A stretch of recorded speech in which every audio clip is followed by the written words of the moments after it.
What's up, guys? This is Jay from Generation Geek, and today I'm coming to you guys with a how powerful video on Cassandra Nova. Now, of course, you guys have probably by now seen the Wolverine and Deadpool trailer, and you're wondering who that bald head lady is. Well, we're going to get into a breakdown of her today, and please believe me, this lady is super uber powerful. Like, some of the feats she has are completely nuts. Like, you're going to see. But as always, if you guys are new here, please like, share, and subscribe and join the Geek fam. We'll love to have you.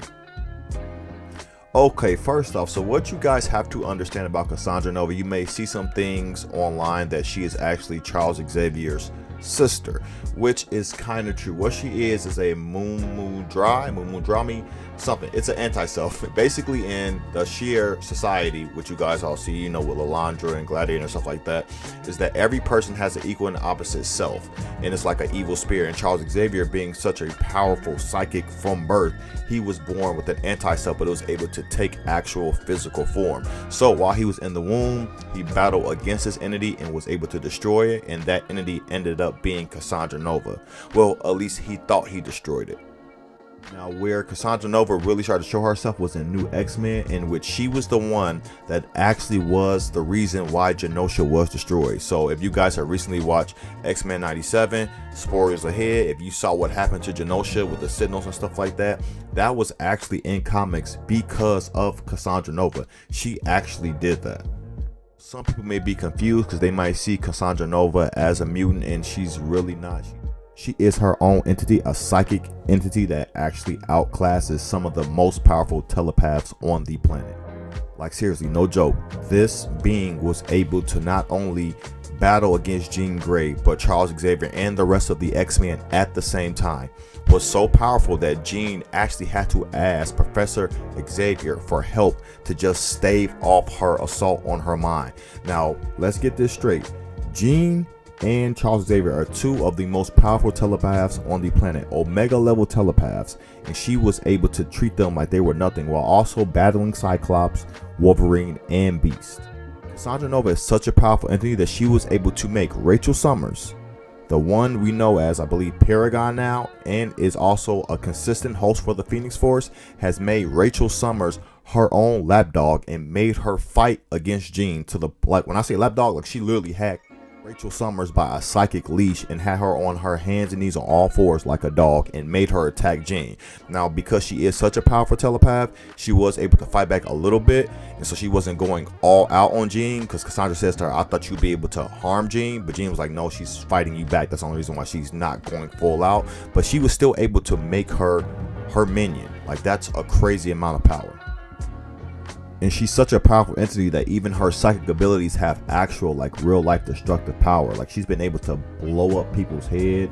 She's been able to destroy a psychic clone of Jean Grey, which she actually believed was the real Jean Grey. She literally just made it explode. Like, super crazy. She even has some clashes with Jean in which they release crazy amounts of, like, actual literal energy. Like, the psychic energy was so powerful that it became like physical matter. You could actually see the psychic clashes from Cassandra and Jean themselves. And you may think it's just like psychic energy, but no, when she actually approached the X-Men and the Xavier Institute, when she first came there, she had a psychic burst that was so powerful that it literally blew out the windows of the Xavier Institute, and also was affecting some of the trees and bushes outside, and knocked all the X-Men down on their butts.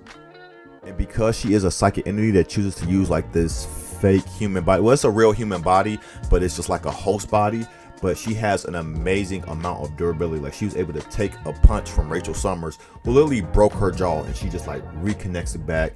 She was like cut by Wolverine. He severed her vocal cords, and she was able to heal like very, very fast.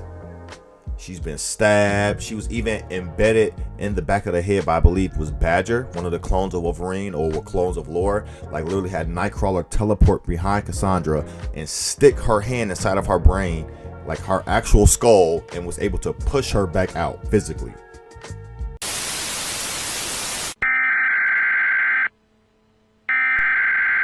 We interrupt our program to bring you this important message. What's up, guys? This is Jay. As you guys know, we love making content for you guys, but as we're starting to notice, many of you are watching, but many of you are not subbing. So why not join the Geek fam? Come rock with us. Just hit that sub button, hit the bell. We'll love to have you. Y'all be blessed. Peace.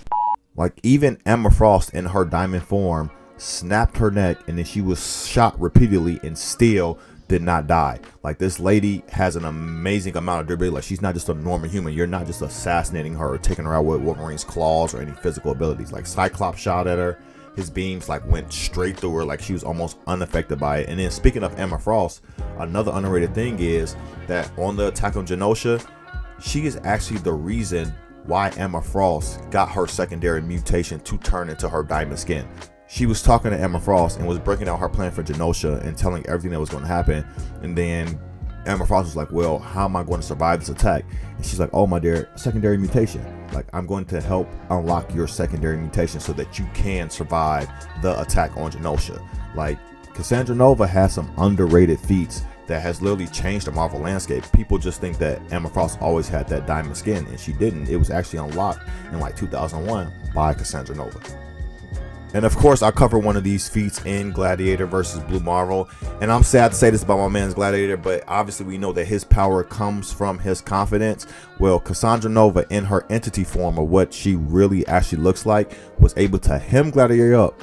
She really had him by his throat and was literally breaking down his confidence and made Gladiator pee on himself. Like, she made one of the most powerful, strongest beings in the Marvel universe piss himself by simply messing with his mind, messing with his confidence, and literally just made him like a sniveling, crying child. Like, it's hard to see Gladiator like this, but again, it's just an example of just her psychic power and how really anybody would be helpless against her, even somebody as powerful as Professor X, Jean Grey, or even Gladiator himself. And then here we go. We're going back to Professor Charles Xavier again. We know he is one of the most accomplished, skilled, and powerful telepaths on the planet. Like, this man was literally able to put psychic blocks inside of the Phoenix, Jean Grey herself, to stop her from just going crazy and letting her emotions take over her. He put those psychic blocks in her brain. So he's very skilled when it comes to just being a telepath and an astral plane and all of that. But then even more so when he's literally boosted and amped up by Cerebro, which is a machine that amplifies his powers to make his reach global if it wasn't already just his base form. And in that base form, Cassandra Nova from a country away was able to assault him with Cerebro on, to the point that he had no other option but to pull a gun on himself, and was like, if you don't get on my brain, I am going to pull this trigger.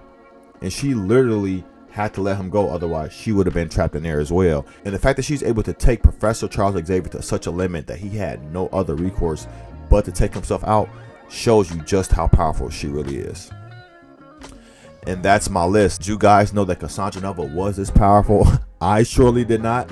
As always, you guys are new here, please like, share, and subscribe, and join the Geek fam. And if you have any ideas of who you would like to see me do a How Powerful list on, leave in the comments below. And as always, I have been Jay from Generation Geek. Y'all be blessed, and peace.